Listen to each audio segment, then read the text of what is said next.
আমার রব বললেন, এ ফেরেশতারা, তাহলে তোমাদের মধ্যে কারা কারা দুনিয়াতে যাবে আমি তাদেরকে মানুষের খুন গুনাহবলি দিয়ে দেব। মানুষের গুনাহবলি আমি সব মানুষের খুসুসিয়ত খাসাইস সব মানুষের গুনাহবলি আমি তাদের মধ্যে দিয়ে দেব। তোমাদের মধ্যে কে কে যাবে বলো। তা হারুত নামে একজন ফেরেশতা, মারুত নামে একজন ফেরেশতা, তারা বলল, আল্লাহ আমরা যাব।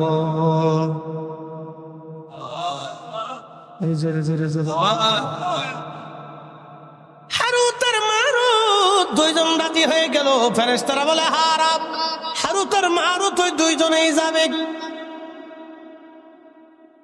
আল্লাহ তাদেরকে আসমান থেকে দুনিয়াতে পাঠাইলেন মানুষের আকৃতি দিয়ে। সুবহানাল্লাহ বলবেন? সুবহানাল্লাহ। কিসের আকৃতি? মানুষের। ফেরেশতা কিসের তৈরি? জোরে বলেন, আরো জোরে। তারা মায়ের পেট থেকে আসে নাই, সরাসরি আল্লাহ নূরের তৈরি ফেরেশতারে মানব আকৃতি দিয়ে দুনিয়াতে পাঠাইলেন। শুধু মানব আকৃতি দেন নাই, মানুষের গুনাহবলিও আল্লাহ তাদের মধ্যে দিয়ে দিলেন। আল্লাহ পারেনি? যদি বলুন পারেনি, তো সরাসরি নূরের তৈরি ফেরেশতারা যদি মানবী আকৃতি দিয়ে গুনাহবলি দিয়ে কাম, ক্রোধ, লোভ, মোহ, হিংসা, কামনা, বাসনা, ক্ষুধা, যন্ত্রণা, অভাব, অভিযোগ, তামান্না, বাসনা যা যা আছে নেগেটিভ পজিটিভ সব দিয়ে যদি আল্লাহ দুনিয়াতে সরাসরি মানবের রূপ দিয়ে মানবের গুনাহবলি দিয়ে যদি মানুষ ফেরেশতাকে নূরের তৈরি ফেরেশতারে আল্লাহ দুনিয়াতে পাঠাইতে পারে, তাহলে মায়ের পেটের মাধ্যম দিয়ে আল্লাহকে আমার রসুল নূরের নবীরে দুনিয়াতে পাঠাইতে পারে না? খালি আমাদের দেশের আজের যুক্তি আর কি।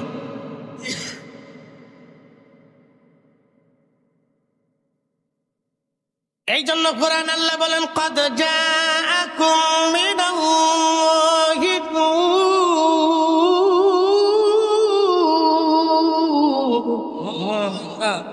আমি আল্লাহর পক্ষ থেকে তোমাদের মাঝে আমি একজন নূর পাঠাইলাম, নূরওয়ালা পাঠাইলাম, নূরওয়ালা।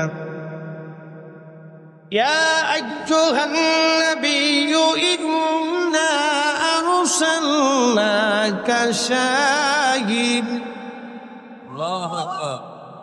শাহিদান ওয়া মুবাশশিরান ওয়া নাযীরা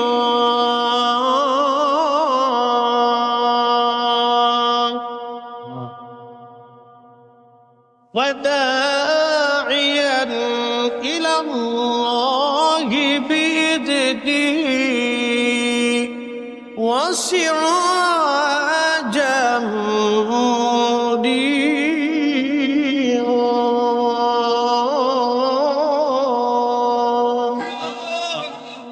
পাঁচটা জিনিস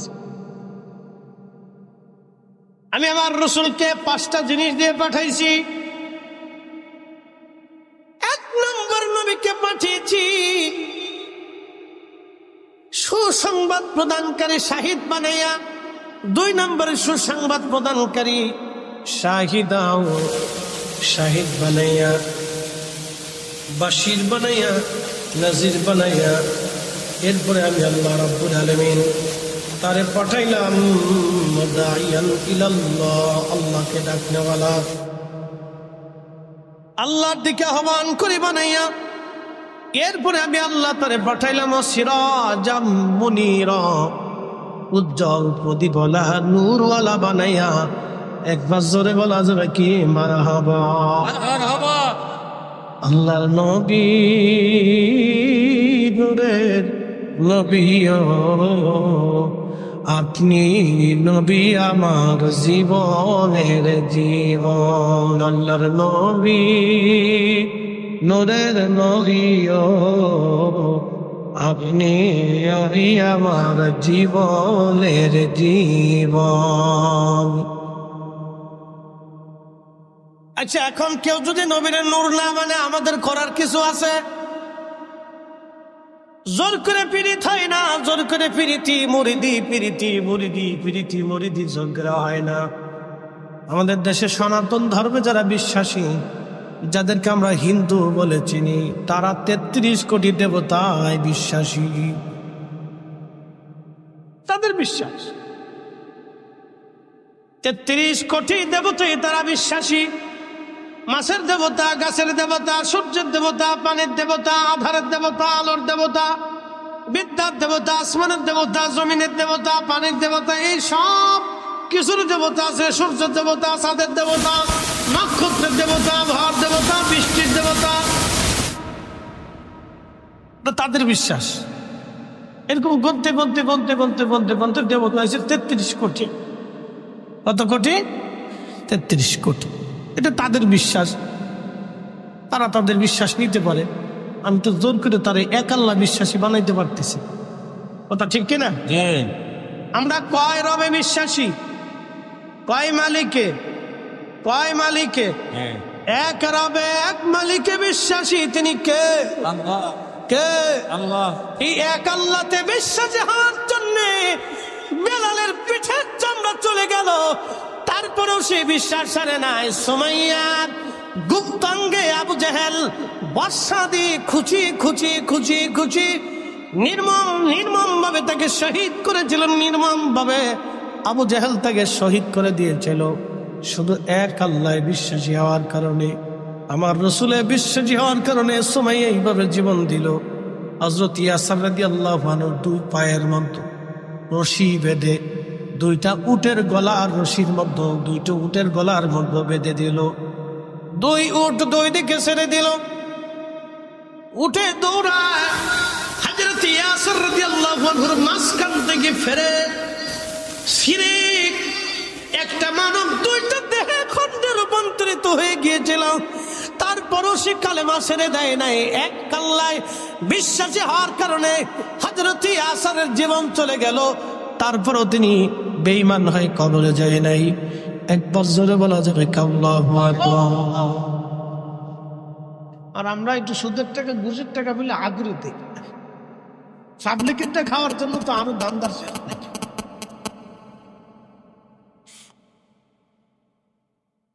টেবিলের নিচ দিয়ে নেওয়ার জন্য পাগল। আমাদের দেশের যুবকগুলি বৈষম্য বিরোধী আন্দোলনে মরে গেল। তাদের কথা আমার দেশে আমি শিক্ষা গ্রহণ করেছি। চাকরি নিতে ঘুষ নেব কে? ঘুষ দেব কে? এই প্রথা বাতিল করার জন্য কত ছেলেরাই তো মরে গেল। আচ্ছা আপনারা বলেন ঘুষ কি বন্ধ হয়েছে? যে ছেলেরা জীবন দিল জীবনটাই বৃথা হয়ে গেল বাবা। ঘুষ প্রথা বন্ধ হয়ে হুজুর ঘুষ প্রথা কিভাবে বন্ধ হবে? একটা পদ্ধতি দিয়ে দেশে ঘুষ দুর্নীতি সব বন্ধ হয়ে যাবে, একবারে 0 টলারেন্সে চলে আসবে যদি ইসলামিক আইন প্রথা। একটা পদ্ধতি আছে, এছাড়া বাকি আর যত পদ্ধতি আবিষ্কার করেন কোন পদ্ধতি দিয়ে বন্ধ হবে না।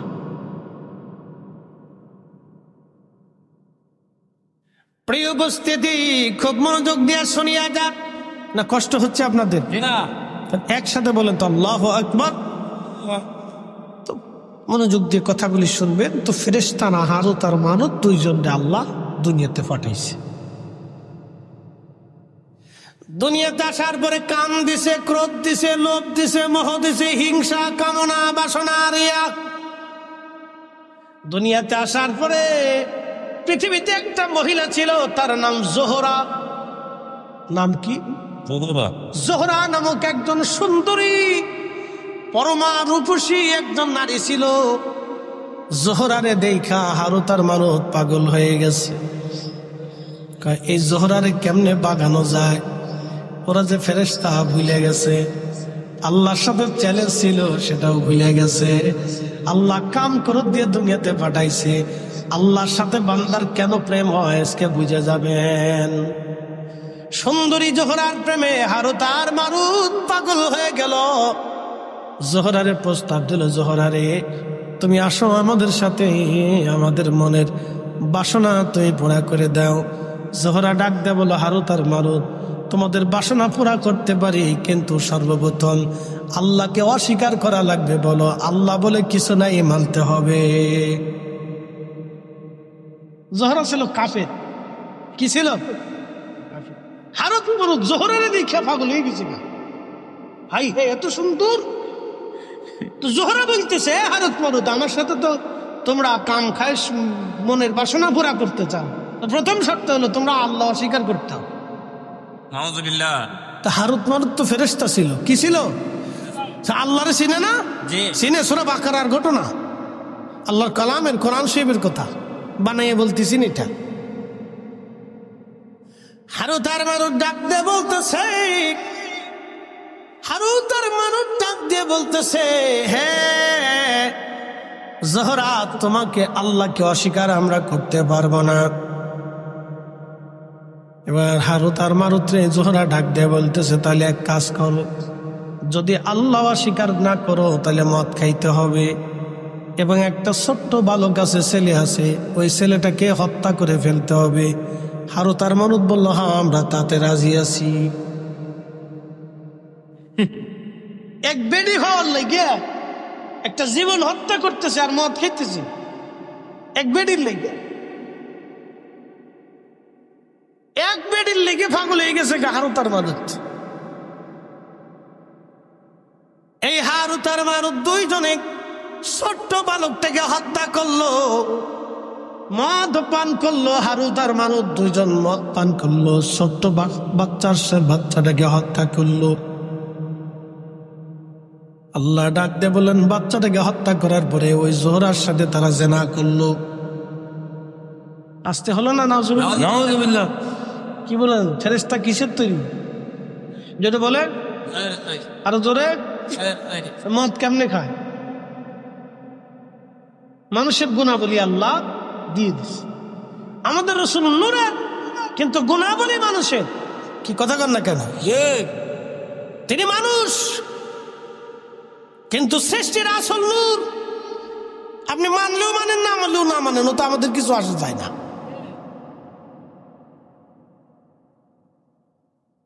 প্রিয় ভাই আমার, খুব মনোযোগ দিয়ে শুনে যাবেন। হারুত আর মারুত নূরের তৈরি।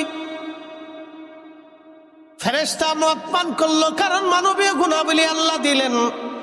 মানুষ হত্যা করলো, মানবীয় গুণাবলী আল্লাহ দিলেন। জোহরার সাথে জেনা করলো, মানবীয় গুণাবলী আল্লাহ দিলেন।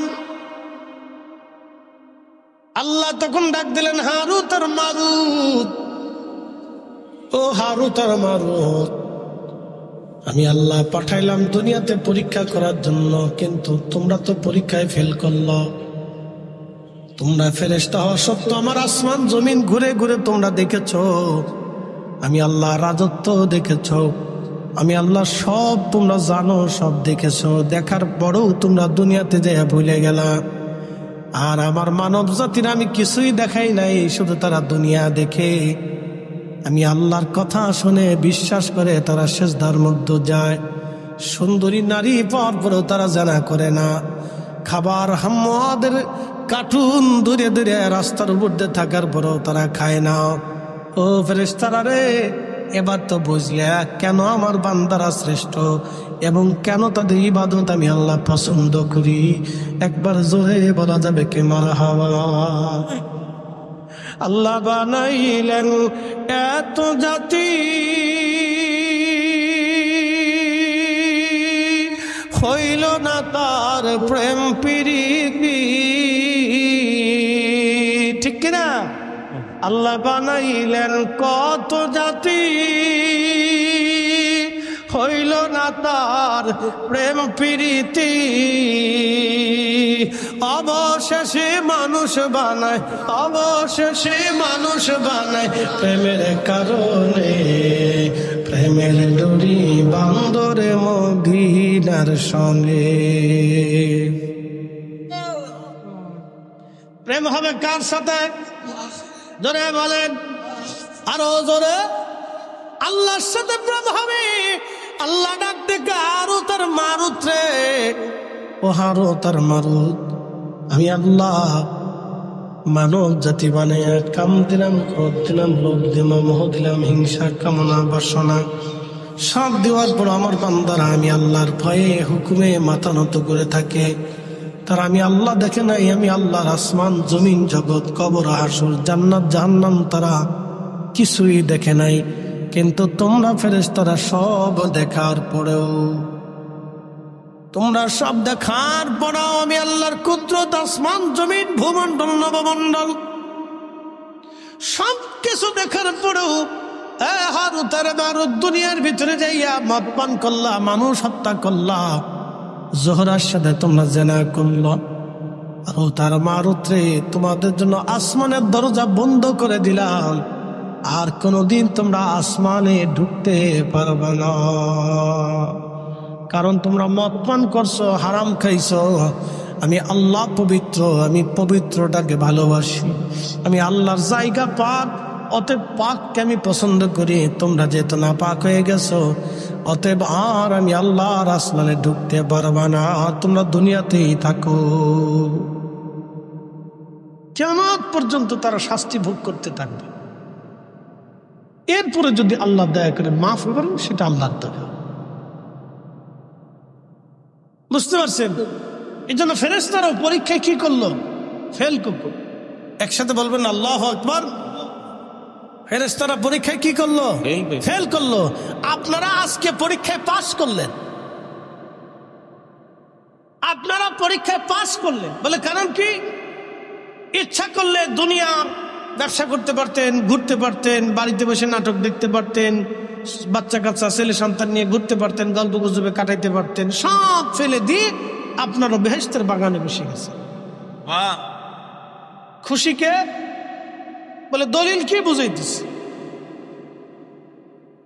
এখানে একটা শব্দ লেখছে, মহাপবিত্র ঈদে মিলাদুন নবী উদযাপন উপলক্ষে আজকের মাহফিল। আচ্ছা মনোযোগ দেন, যদিও এটা মিলাদুন নবীর মাস না, কিন্তু তারপরেও মিলাদুন নবী। কারণ কি? ঈদে, ঈদ মানে খুশি, মিলাদ শব্দের অর্থ নবীর আগমন বা রসুলের জন্ম মোবারক, যেটা বলেন আল্লাহ নবী পাইছি আমরা। কথা ঠিক কিনা? কি পাইছি? নবী পাইছি। আমান্না আলাইনা বিকা, আল্লাহ আমাদের মাঝে তার নিয়ামত পাঠিয়েছে। ঠিক কিনা? রসুলের উপরে পৃথিবীতে কোনো নিয়ামত আছে? কোনো নিয়ামত নাই। এই জন্য কাজী নজরুল লেখছেন, কাজী নজরুল কবিতার ছন্দে লিখেছিলেন, ত্রিভুবনের প্রিয় মুহাম্মদ এলো রে দুনিয়ায়, রে সাগর আকাশ বাতাস দেখবি যদিয়া, আয় রে সাগর আকাশ বাতাস দেখবি যদিয়া, ধুলির ধরা বেহেশত আজ। মারহাবা বলবেন না? পৃথিবীটা আজকে কি হয়ে গেছে? জান্নাত। কার কারণে? রসুলের কারণে। যদি রসুল না আসতেন তাহলে আমরা দিন পাইতাম। নবী না আসলে পরে পৃথিবীতে এই সুন্দর সিস্টেম পৃথিবীতে আজও হতো না। এই যে সুন্দর আইন কানুন, আগে সনাতন ধর্মে স্বামী মারা গেলে জীবন্ত স্ত্রীকেও স্বামীর সাথে পুড়িয়ে মারা হতো। কি কথা কন না কে? আগে দেখা যায় তো ওই যে কি বলে বড় বড় ধনী যারা, তারা বড় বড় প্রতিমার সামনে তারা যাইতো, মন্দিরে তারা যাইতো। গরিব যারা ছিল তারা মন্দিরে ঢুকতে পারতো না। কিন্তু মুসলমানরা আসার পরে দেখলো ধনী আর দরিদ্রের কোনো বৈষম্য নাই। যেই কাতারে ধনী দাঁড়াবে সেই কাতারে গরিবও দাঁড়াবে, যেই কাতারে রাজা দাঁড়াবে সেই কাতারে প্রজাও দাঁড়াবে। এটার নাম মসজিদ, এটাই আল্লাহর ঘর, এটাই আল্লাহর আইন। কেউ খাবে কেউ খাবে না, কেউ ঘুমাবে কেউ ঘুমাবে না, তা হবে না, তা হবে না। ঠিক কিনা? এটার নাম মুসলমানিত্ব। মসজিদ থেকে বুঝে যাবে কোনো বৈষম্য নাই। যে আসবে আগে তার যাবে।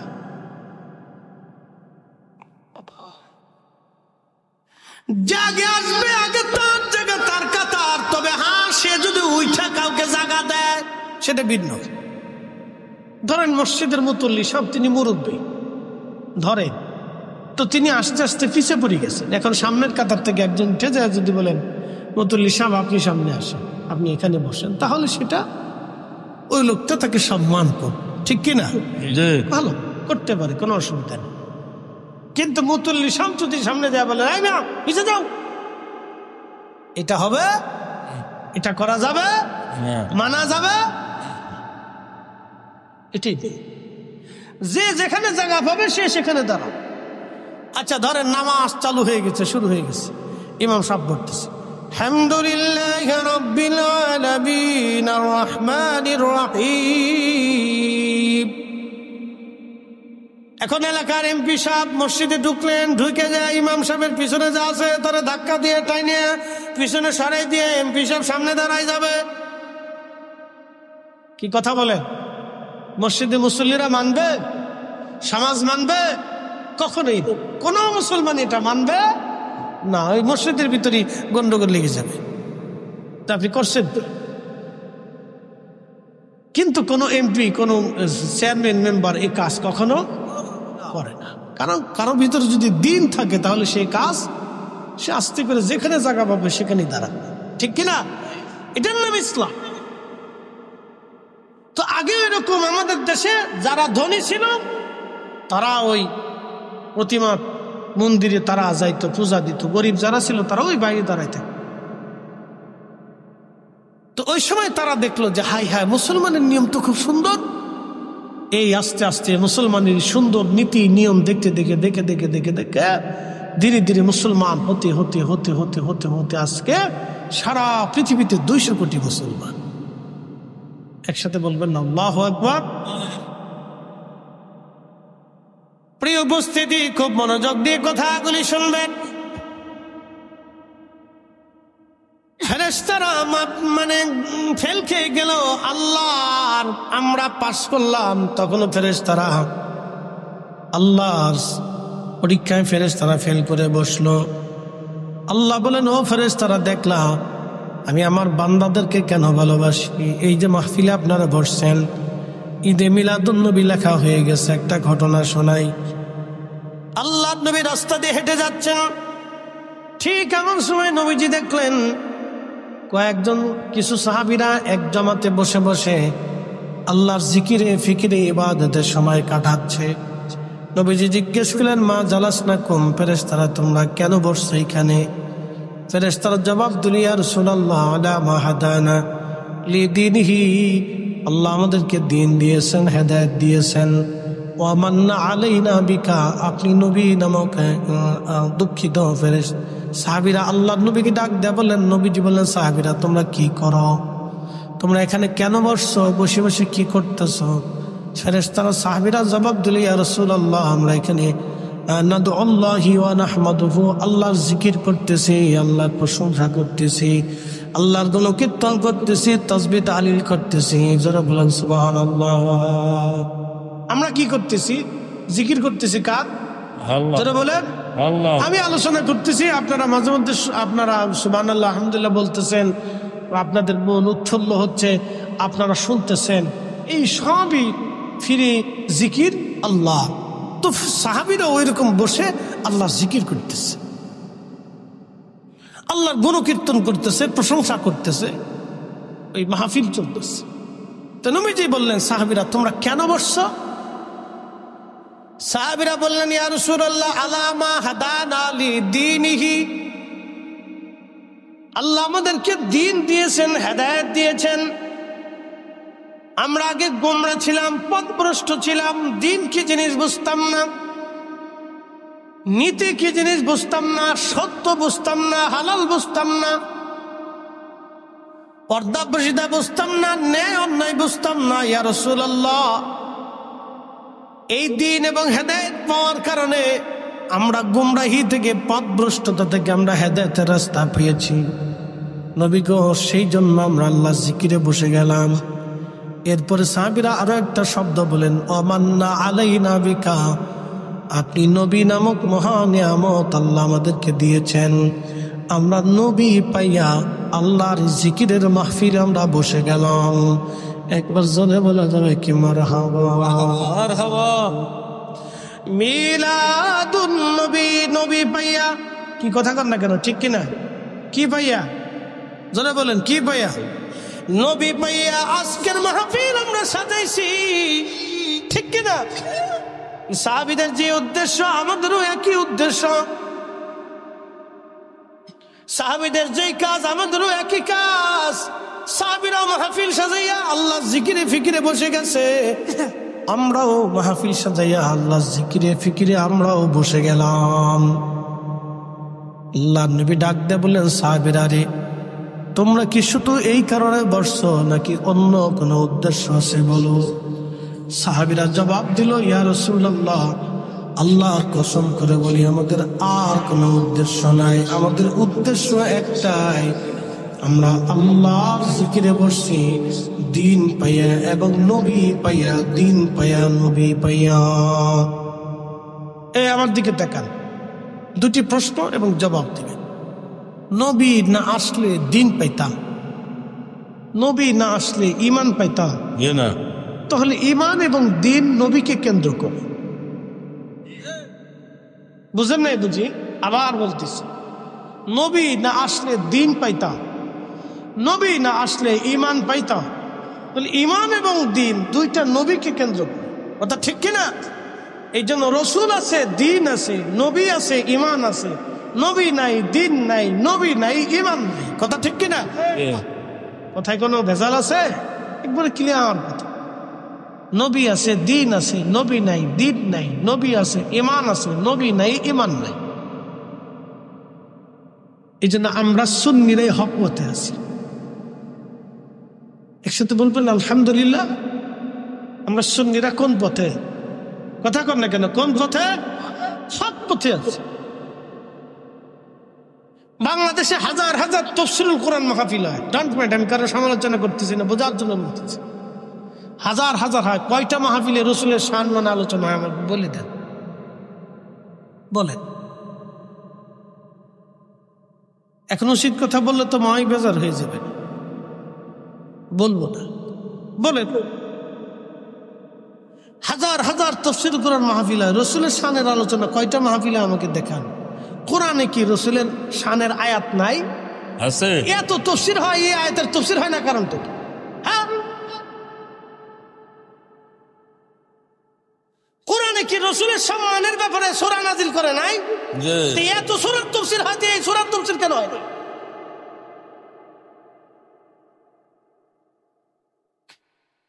এগুলো তার মানে বোঝা গেল কিছু বৈষম্য আছে, এগুলির ভিতরেও কিছু বৈষম্য আছে। এই জন্য বলছি, উচিত কথা বললাম, বুঝে নিবেন।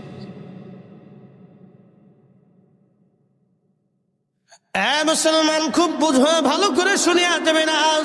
সাহাবীরা বললেন, ইয়া রাসূলুল্লাহ, আল্লাহর কসম করে বলি আমাদের আর কোনো উদ্দেশ্য নাই, আপনি নবী পাইয়া, দিন পাইয়া আমরা মাহফিল সাজাই দিয়েছি। ইয়া রাসূলুল্লাহ, নাদউল্লাহি ওয়া নাহমাদুহু, আমরা আল্লাহর গুণ কীর্তন করতেছি এবং আল্লাহকে ডাকতেছি, আল্লাহর হামদ আমরা করতেছি। নবীজি বললেন, সাহাবীরা তোমরা আমার ছাত্র, তোমাদেরকে সন্দেহ করতেছি, বিষয়টা এরকম না। তোমাদেরকে সন্দেহ করতেছি, বিষয়টা এরকম না সাহাবীরা রে। এজন্যই তোমাদেরকে কসম করাইতেছি, এজন্য কসম করাইলাম তোমাদেরকে সাহাবীরা। ফাতানি জিবরিল আলাইহিস সালাম, জিবরিল আমার কাছে এসেছিল। ফাখবিরিনি, আমার কাছে খবর দিয়ে চলে গেছে। তোমাদের এই মজলিসখানা দেখে আল্লাহ এত খুশি, ইউবাহিবুকুমুল মালায়েকা, সমস্ত ফেরেশতাদের সামনে আল্লাহ গর্ব করতেছে, অহংকার করতেছে, গর্ব করতেছে, অহংকার করতেছে। চিৎকার মেরে জোরে বলেন আল্লাহু আকবার।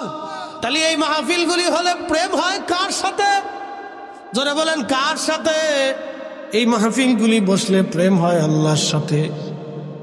মিলাদুন নবী, নবীর আগমনের মাহফিলে বসলে প্রেম হয় আল্লাহর সাথে। প্রত্যেক দুনিয়ার মানুষ বেদাত বেদাত চিল্লাইলেও ও সাতা আমাদের কিছুই যায় আসে না। কথা বলেন ঠিক কিনা? খুশি হয় কে? খুশি হয় কে? আল্লাহ নিচে খুশি। ইউবাহিবুকুমুল মালায়েকা, আল্লাহ রাসূল তার জবান দিয়ে বলতেছে, সাহাবীরা তোমাদেরকে সন্দেহ করতেছি না। ফাখবিরিনি, জিবরাইল আমার কাছে খবর দিয়ে গেছে, বলে গেছে তোমাদের এই মজলিস দেখে আল্লাহ तमाम ফেরেশতাদের সামনে তোমাদেরকে নিয়ে আল্লাহ অহংকার করতেছে। অতএব এই মাহফিলটা অনেক দামি মাহফিল, অনেক মর্যাদা বলা মাহফিল। এখন দুনিয়ার মানুষ বেজার হলে আমাদের বাবা কিছু করার থাকে না। আমরা দুনিয়ার মানুষের ভালো মন্দ খুশি বেজার দিয়ে মাহফিল সাজাবো। আমরা আল্লাহকে খুশি করার জন্য মাহফিল সাজাবো, কথা বলেন ঠিক কিনা? আমরা আল্লাহকে খুশি করার জন্য মিলাদুন নবীর মাহফিল সাজাবো, কথা বলেন ঠিক কিনা? কে খুশি হলো বেজার হলো বেদাত ফতোয়া দিলে ওইগুলি আমাদের দেখার সময় নেই, ওগুলি দেখা যাবে না। আপনার কাজ আপনাকে চোখ চালাইতে। তো আল্লাহর সাথে বান্দার কেন প্রেম হয় মুখতাসার আপনাদেরকে বুঝাইলাম, কেন বান্দার সাথে আল্লাহর প্রেম হয়। এবার রমজানে চলে যায়, রমজানে ইফতারির সময় রয়েছে, ওই ইফতারির সময় বান্দা যখন হাত ঘুরায় তখন ফেরেশতাদের সামনে আল্লাহ ডাক দেয়, ফেরেশতারা, এই ফেরেশতারা, তোমরা না বলছিলা এই মানব জাতি সৃষ্টি করেন না, এরা ফাসাদ করবে, মারামারি করবে, কাটাকাটি করবে, অন্যায় করবে, অশ্লীল কাজ করবে, রক্তপাত করবে, ওয়াসফিকুদ্দিমা, তারা রক্তপাত করবে। ও নাহনু নুসাব্বি, নেগেটিভ পজিটিভ দিছি, ক্ষুধা দিছি, তৃষ্ণা দিছি, ক্ষুধা দিয়েছি, তৃষ্ণা দিয়েছি। আমার বান্দা সারাদিন না খেয়েছে, সারাদিন তৃষ্ণায় তার কলিজা শুকাই গেছে, পানি আছে, খাবার আছে, বান্দা হাত লড়ায় কিন্তু খায় না। আমি আল্লাহর সীমা না আসা পর্যন্ত, হুকুম না আসা পর্যন্ত বান্দা খাবে না। আমি হুকুম দিয়েছি মাগরিবের আজান হবে, তারপরে বান্দা ইফতার করবে। ফেরেশতারা, তোমরাই বলে খালি ইবাদত করো, তোমরাই বলে আমি আল্লাহর জিকির করো, তোমরাই বলে আমার হামদ করো। দেখো আমার ফেরেশতারা খাবার সামনে ইফতার নিয়ে বসে রয়েছে, আমার কত বান্দা ইফতার নিয়ে বসে আছে। ফেরেশতারা, এই ফেরেশতারা, আল্লাহ পাক অহংকার করতে থাকে। একসাথে বলা যাবে আল্লাহু আকবার। তখনই বান্দার সাথে কার প্রেম হয়? আল্লাহ। বান্দার সাথে কার প্রেম হয়? আল্লাহ ডাক দেখে, এই ফেরেশতারা, যা, আমি আমার বান্দার জীবনের সব গুনাহকে মিটিয়ে দিলাম, মাফ করে দিলাম। সুবহানাল্লাহ। প্রেম হয় কার সাথে? প্রেম হয় কার সাথে? আল্লাহর সাথে প্রেম। এই জন্য দুনিয়ার মুখ থেকে আপনাকে বের হয়ে এসে যখনই সেজদার মধ্যে পড়ে যাবেন তখনই রাত খুশি হয়ে যাবে, বান্দার সাথে আল্লাহর প্রেম হয়ে যাবে। আজ আমি একবারে শেষ করে দিব, শেষ পর্যায়ে চলে আসতেছি। আর একটা ঘটনা শোনাবো, একটা কাসাস শোনার পদ্ধতি আল্লাহ রসুল আর রসুলের জীবনের ঘটনায়। প্রিয় নবীজি ওই এক মেলাতে গেছে। আমাদের দেশে বিভিন্ন জায়গায় মেলা হয় না, আজারে বাজারে ফাজারে মেলা না, তখনকার দিনে বাণিজ্য মেলা হতো। পৃথিবীর বিভিন্ন দেশ থেকে বিভিন্ন ধরনের লোকজন এসে বিভিন্ন মাল সামানা পণ্য সামগ্রী নিয়ে মদিনাতে এসে বাৎসরিকভাবে 1 মাস 2 মাসের জন্য তারা ওই পণ্য সামগ্রী বিক্রি করত। তো বিরাট বড় মেলা বসছে, বাণিজ্য মেলা। তো মহিলারা, বাচ্চা কাচ্চারা, বিভিন্ন ধরনের লোকজন বিভিন্ন দেশের পণ্য সামগ্রী কেনার জন্য গেছে। ধরেন চাঁদপুরের কচুয়াতে যদি একটা মেলা বসে, সিরিয়ার থেকে, মিশর থেকে, আরব থেকে, ভারত থেকে, পাকিস্তান থেকে, আফগান থেকে, বিভিন্ন দেশ থেকে বিভিন্ন পণ্য সামগ্রী নিয়ে আসছে, তখন আপনাদের চিন্তা হবে যে তাহলে আমরা একটু ঘুরে দেখে আসি আফগানের মাল কেমন, পাকিস্তানের মাল কেমন, ওই সিরিয়ার মাল কেমন, আরবের মাল কেমন। কেনার জন্য একটা মানুষের উৎসাহ থাকে না? তা ধরেন আমাদের ওইরকম উৎসুকতা মন থাকে যে দেখে আসি যে আরবিয়ানরা কেমন জুব্বা পরে বা পাকিস্তানিরা, আফগানিরা কেমন পোশাক পরে, তা আমরা একটু ঘুরে ঘুরে দেখে কিনে নিয়ে আসি। তো ঠিক এরকম এক ধরনের মেলা আল্লাহ নবীও গেছে। তো এক মহিলা আর তার বাচ্চা হারিয়ে গেছে, বাচ্চা খুঁজে পাই। তো মা তো হাজার হলেও তো মা, বিন্দু মাত্র হলেও তো দয়া মায়া মার ভিতরেই বেশি থাকে। স্বভাব থেকে মাই সন্তানকে বেশি ভালোবেসে থাকে, কারণ ও পেটে ধারণ করে মার রক্ত, মার পানি, মার গোশত, মার শরীরের সাথে, মার চর্বির সাথে, মার নিঃশ্বাসের সাথে, মার খাবারের সাথে, মার পুষ্টির সাথে আমাদের শরীরটা অ্যাডজাস্ট থাকে, আমাদের শরীরটা মেসিং থাকে। যার কারণে মার দয়া বেশি। সন্তান মাকে ভুলে যায়, কিন্তু মা সন্তানকে ভুলতে পারে না, কারণ সন্তানটা মায়ের একটা অংশ, এই জন্য সে ভুলতে পারে না। মার খুব মায়া লাগে, সন্তানের জন্য খুব মায়া লাগে। সন্তান ভুলে যায়, সুন্দরী বউ পাইছে, চলে গেছে, আর খোঁজ খবর নাই। এরকম বহু ছেলে আছে বাংলাদেশে, বহু ছেলে আছে, সুন্দরী বউ পাইছে, বাড়ি থেকে জুদা হয়ে চলে গেছে, মার খোঁজ খবর নেয় না, পয়সা করি দেয় না, কিন্তু মা বলতে পারে না। এই মার শরীরের অংশ তো, মার ব্লাড, মার গোশত, মার চামড়া, মার নিঃশ্বাস, মার পুষ্টি থেকে সন্তানের পুষ্টি, যে মা বলতে পারে না।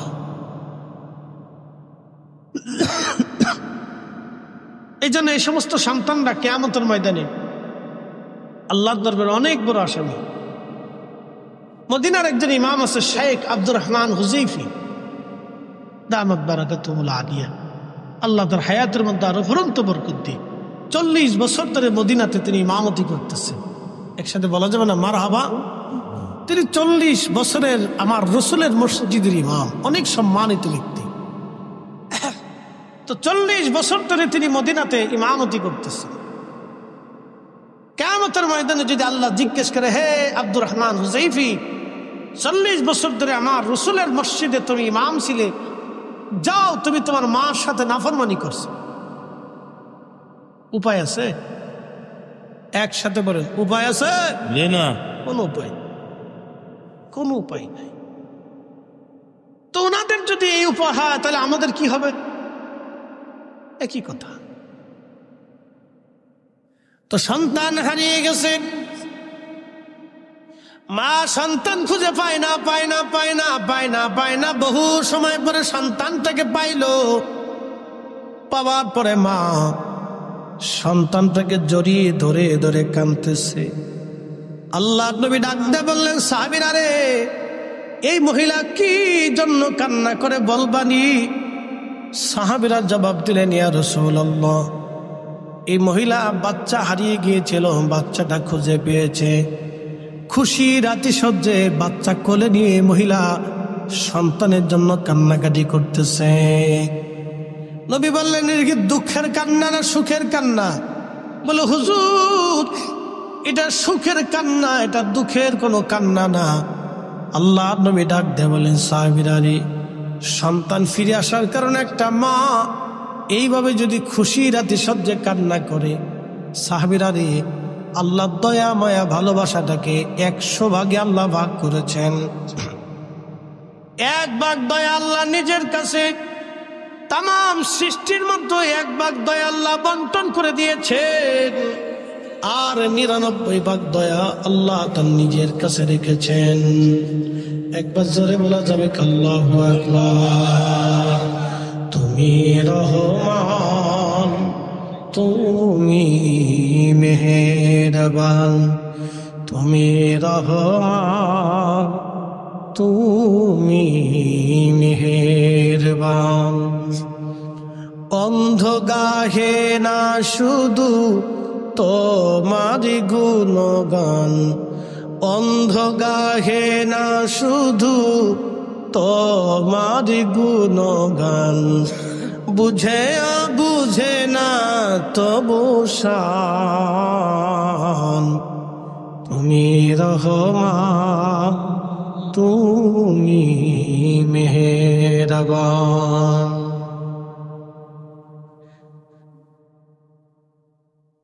এক 4 মুসলমান নবীজি ডেকে বলেন, আল্লাহ 100 ভাগ করে 1টা ভাগ ভালোবাসাকে তাম সৃষ্টির মধ্যে বন্টন করে দিলেন আমার আল্লাহ, আর 99 ভাগ দয়া আল্লাহ তার নিজের কাছে রেখে দিলেন। সাহাবীরা, এই মা সন্তান ফিরে পাওয়ার আনন্দে খুশিতে কান্না করে দিয়েছে। এ সাহাবীরা রে, যখন কোন বান্দা অপরাধ করে গুনাহ করে তওবা করে ফিরে আসে আল্লাহর দিকে,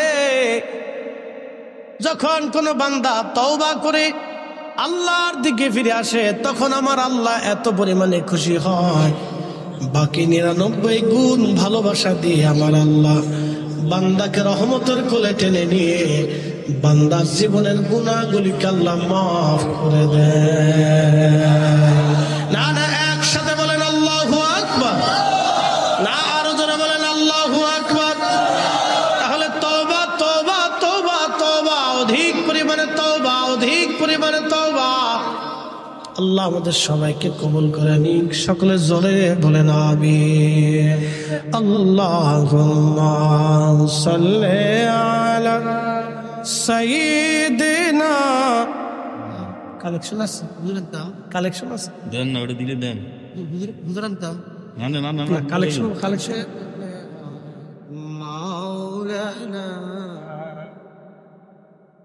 একটু জিকির করেন লা ইলাহা, জোরে লা ইলাহা হাসবি রাব্বি জাল্লাল্লাহ মা ফি কলবি গায়রু আহা নূর মুহাম্মদ,